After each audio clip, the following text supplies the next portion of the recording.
What's up, YouTube?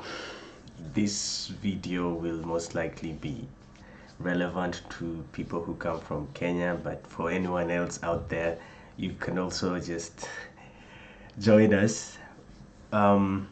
Kenya does not or has not legalized marijuana yet. There are a few countries in Africa which have legalized. That I know at the moment is South Africa, but then most of Africa is adamant with legalizing weed. Weed is seen as taboo in Kenya, but then, to be honest, because art is a mirror of society, most songs just talk about weed. We have so many songs coming out talking about weed at the moment. We have general elections coming up in Kenya soon, and there's this presidential candidate who's so unconventional, and his claim to fame is that he's going to legalize weed. And since Kenya is in so much debt, use that to remove Kenya out of debt. So let's listen to him and see if he makes sense or not. His name is Wajackoyah. So around here the question comes. Out of it and then cheat them for 5 years, and you don't have any policies. Prof, and you are entering into politics. Yeah, and that is the Kenyan politics this year. The most significant thing that stands out is that you are not conventional. You've come up with a policy to say that you will legalize marijuana once you become the president. Why would you want to do that? Kenya is in debt. The first one for economic development because of the nascent of marijuana, not for smoking, but for export, because of its current market value, to pay off the Chinese debt first and foremost. So yes, we have lots of Chinese debt. I think our debt is up to 95% of our GDP. So we have like 5% to survive on. Even if that applies to personal finance, we are very bad at managing money. And we need leaders like this to come up with unconventional ways to clear that up. But then, is what he's talking about true? I did a simple Google search and just marijuana market projections. The market is projected to grow from 28 billion USD to 197 billion in 2028. That's between 2021 and 2028. This is around 32% increase, if not more. If not more. It could be even more. I don't know if this applies to, I don't know what this means. But then this is a huge increase from 28 to 197 billion.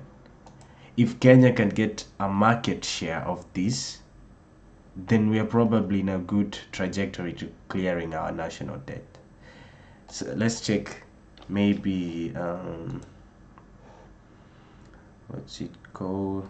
Yeah, what's Kenya's GDP? GDP.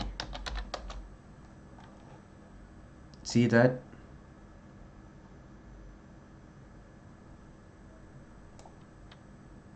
The marijuana market is greater than the Kenyan GDP.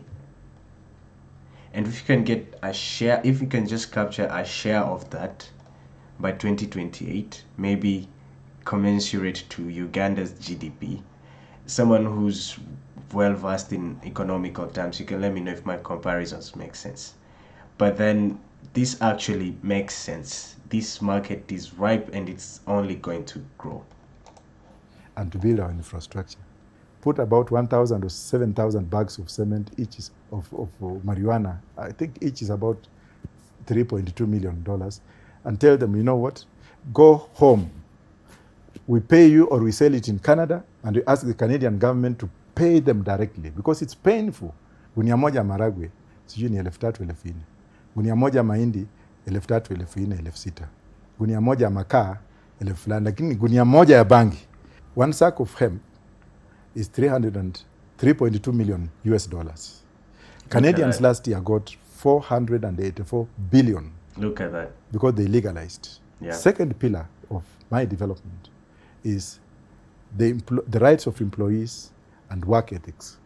We would like to produce a 24-hour working economy with 8-hour shift, 4 days a week. The 4 world days is a doing week. that today. In a 24-hour working economy, in an 8-hour shift, we shall have double job production, and the morality will be, the morals will be there. Some countries have already adapted there. Now, you've talked about working in the 24 hours economy. Okay, we won't go into the 8-hour shifts. Of course, that's also good. But then I want to talk about something he mentioned around here.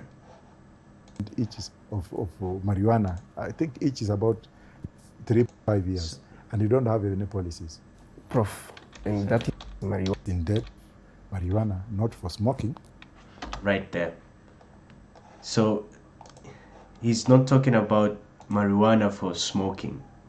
And I think he did an interview in Citizen TV where he explained the two types of marijuana.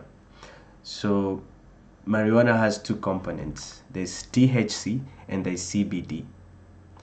THC has the psychoactive effect, the one that gets you high, the one that is bound to have the negative effects.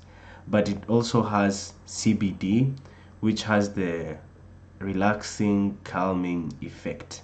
It has been used in physical therapy, and it has so many medicinal benefits. And that's what the hemp plant or weed, I'm not really sure about this, but I know that hemp is the medicinal type of weed, and that its value is going higher and higher by the day because they are discovering so many medicinal benefits from it. After all, people in power are already benefiting from the sale of illegal marijuana. Why not everyone in the country benefits from it?